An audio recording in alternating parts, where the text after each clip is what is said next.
Hello and welcome to another divorce discussion talk. And this one's going to be a little bit different because we are going to talk about the how to really become super effective as a business professional entrepreneur, which often is a big goal for women after divorce and during divorce. So I would like to introduce Yvonne McCoy. Pardon me, joke there. Yvonne McCoy, who is a women's business strategist. Yvonne, tell us a little bit about what you do and why this is your area of focus and passion. Well, what I do is I help women who are already in business to really assess their business, streamline it, and focus on the thing that's going to make them money quickly and build a business that they love. I mean, what's the point of building a business that you hate because you're putting in too many hours? But the reason that I think, I have a connection with your audience is, first of all, women are different. Women are magnificent, and we don't realize it. I mean, there are so many hidden treasures in the world, and part of that is not your fault. Part of it is a societal thing, because we are raised, I mean, all of us, whether you're a woman or a guy, because I do work with enlightened men, but you are raised, you start out being incredibly fearless and courageous, and your parents look at you and go, "Oh my God, this kid is going to kill himself if I don't rein them in." And we're taught to sit still and don't be seen and not heard, and all those kinds of things. And women have what I call the responsibility dependability gene. We are constantly doing for others, and so we are doing what's expected. And thank God it's not as much as it used to be when, decades ago when I was a little girl. But you still, I feel like I went through my life, and it was like I graduated high school, I went to college, I got married, I had 2.5 kids, you know, and then there's that day that you go, there's got to be more. I thought I would be further. I thought I would have accomplished more. I'd done more, something like that. And I think, we all have the ability to do it. And there's a point in your life, whether it's a natural progression that happens or whether it's a divorce where you have to really assess your life, right? And so that's why in the free mini course, which is Accelerate Productivity and Profit, it's really for anybody. It's with one small change. And it really deals with your limiting beliefs, the process of change, what you have to do to be successful and have a successful change. And then it deals with your dead reckoning, which is kind of what other people would call your purpose or your vision. Okay. What is it that I really want to do? What do I want to be remembered for when I'm 100 years old? Yeah. Right. Okay. And so for me, that started when I decided that I was going to lose weight, because at one point I was almost homebound. I weighed over 400 pounds. And, I have an MBA, so I'm not a dumb person. So I knew what to do to lose weight, but I didn't have a big enough why to do it. Yeah. And when I first found out I was going to become a grandmother, it was like, I want to be an active grandmother. I don't want my kids, I want to be able to do things with my grandkids. I want to be able to go biking and go down the shore and do stuff. And so that was the thing. When you know what your dead reckoning is, when you know what your vision is, that's will help you to be resilient and help your motivation as you're going through change. And you will always be going through change. I mean, probably one of the biggest lessons I had to learn was I was constantly trying to get things right and get it finished. But it's never finished. You're never going to be finished unless you're dead. Yeah. You know? And Yeah. so part of what I help women and, all my clients with is, how do you innovate during constant change? So a perfect example of that is, there was a time when if you went into business, you were an authority. You had credibility, and that's what people hired you for. But we are now in an informational age where information is everywhere, right? And so really what people hire you for is first to be with somebody that they trust and like, Hmm. right? Because there are Yeah. enough people in your life that you don't trust or like. But more importantly, how you can help them implement, streamline all the information that they have and implement it in a way that they can do it, it's personally the way they work. So what I always tell my clients is like, I just had the client yesterday. She goes, I can't come to our session. I didn't do my homework. And I said, but that's a lesson. Come anyway, because let's find out why you didn't do your homework. Is it because it doesn't fit the way you think? Is it that you need another step? I didn't break it down enough. Let's find out what's going on and what you need so you can make it work. Right, right. And I heard a quote, and I can't remember who said it now, and I feel really bad because I feel like I should know this information, but that perfectionism is just another form of procrastination, where we all sit around and go, well, I can't launch that course, or I can't put that social media post out because it's not perfect. The line, one font line isn't quite the lane. We get that, but I also get, as women, and I'm falling into your generation for sure. We were kind of not. We were told, don't be talking about yourself. Don't brag. Mm-hmm.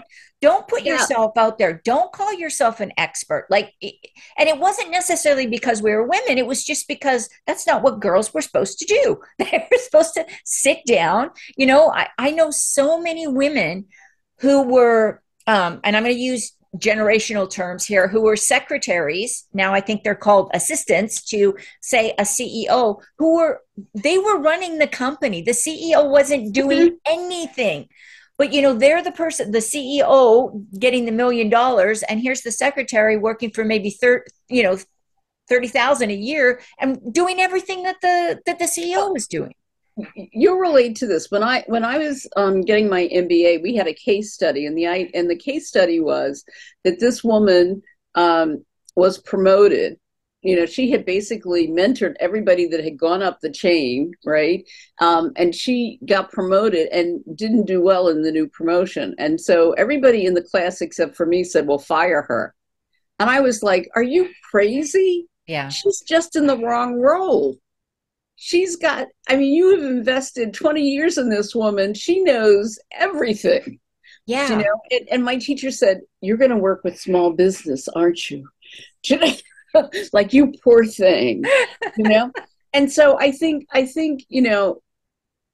women, I often say, if you can get a meal on a table and everything is hot at the same time, you can do anything. Yeah. You can run a factory, you can run a company, you can do anything. And here's the thing, the part about perfectionism is who sets the criteria for perfect.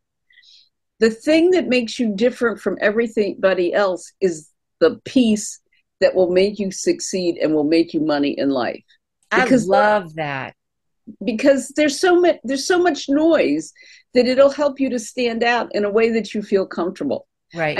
I had to I took this positivity course, and one of the things it said was, our background and our limiting beliefs make us handle situations the same way over and over and over again.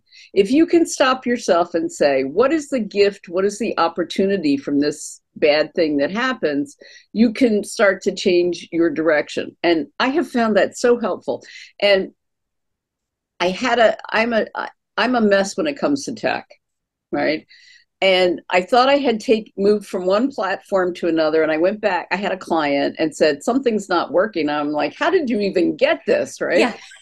And I go in and I've got like 700 emails on this platform from the last 3 years that I didn't even know I still had. Oh, no. And so I sent out an email, saying that, I'm so sorry that I've neglected you and this is what's going on and blah, blah, blah, blah. And I get an email back from somebody who goes, you've got a typo in the last line. It said AE instead of ARE, right? And in the past, I would have been devastated. But I burst out laughing so hard because I was like, well, thank God somebody on that list is still reading my email. And putting a PS on my post actually works, because he said, I'll read the post later. Well, yeah, it is funny how, well, I've got to tell you my big, huge, embarrassing story. Back in the day, I was a teacher and we used to do report cards, but they weren't like today. They're not on, it wasn't automated. We used to have to do them. And we had this covering letter that went out with all of them. And I was teaching grade 3, and we did we were doing a module on ships and buoyancy and all that kind of stuff. And I didn't write ships. I put a T on the end of that word. We did a study on shit. And, you know, it was so funny because the parents that most parents didn't even catch it, but the ones that did just, said, wow, that must have been a really interesting class you taught. But, I, but I remember I was so devastated. Like, I didn't want to go to class. Like, I didn't want to be in the school. I felt everybody was looking at me. I was so, yeah, you're right. It's funny I, how people. I mean, I did that too. I sent out, when computers first came around, I sent out a memo that said, I'm in desperate need of a messenger, is what I thought I wrote. And it auto corrected to, I'm in desperate need of a massage. But I think the thing is, like I said, when you have when you come to a point of adversity, it can be a blessing Yeah. because it can be the opportunity to stop and pause and say, what is it that I really want? I mean, when I was trying to lose weight, one of the reasons I wanted to lose weight was because I didn't want to get diabetes.